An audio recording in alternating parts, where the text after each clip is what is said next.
अंजलि मनोज कुमार ठाकुर। आज हम जिस टॉपिक को डिस्कस करने वाले हैं उसका नाम है species area relationship.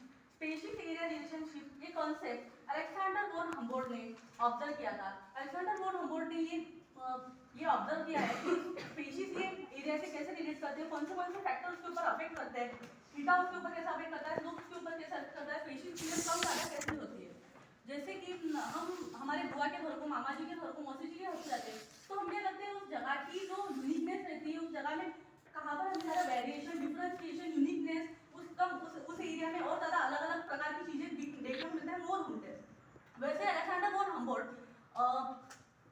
South America के जंगल में ये यूनिकनेस मतलब ये वेरिएशन स्पेशीज के अंदर की रिचनेस ढूंढने के लिए निकले थे।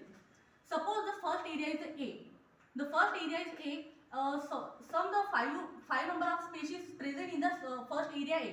Then the second area is B. The number of species will be increasing in area.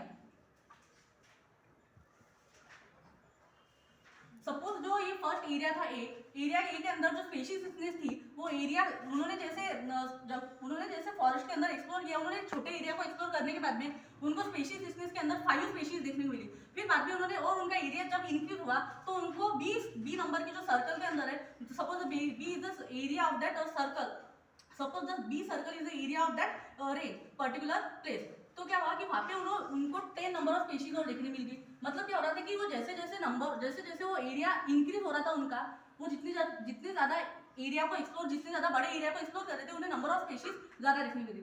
फिर बाद में क्या हुआ, जब उन्होंने सी सर्कल को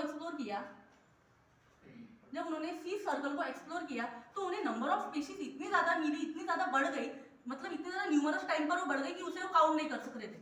मतलब क्या हो रहा था कि यहाँ पे जो हमारी स्पेशीज रिचनेस थी वो क्या हो गई थी, कांस्टेंट हो गई थी। Therefore we also called as c is y intercept. अब ये वाई इंटरसेप्ट क्या झंझट है, मैं आपको ये भी बताती हूँ। क्या हो रहा था कि एस नॉट मतलब इसके आगे जो डी सर्कल और इसके आगे वो मतलब उस जो नंबर ऑफ स्पीसीज जो बढ़ रही थी उसको काउंट नहीं कर सक रहे थे, इतनी ज्यादा न्यूमरस टाइम में वो बढ़ चुकी थी। फिर क्या हो रहा था, सपोज अब मैं आपको जैसे कि साइंटिस्ट ने ग्राफ के थ्रू यहाँ पे रिप्रेजेंट किया हुआ है, that is your y axis and is your x axis. X axis हमेशा रिप्रेजेंट करता है your area and y axis is represented your species richness.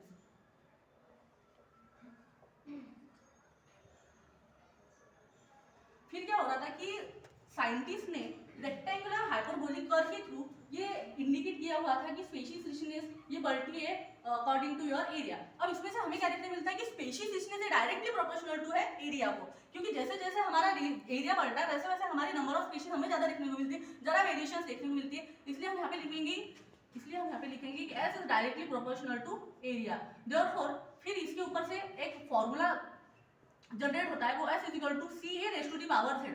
अब हम हमारा मैथमेटिकल फॉर्मूला यहाँ पे अप्लाई करेंगे। हमें पता है log a इंटू बी जब होता है तो हम उसको लिखते हैं log a plus b, and log a raise to the power m जहाँ होता है हम उसे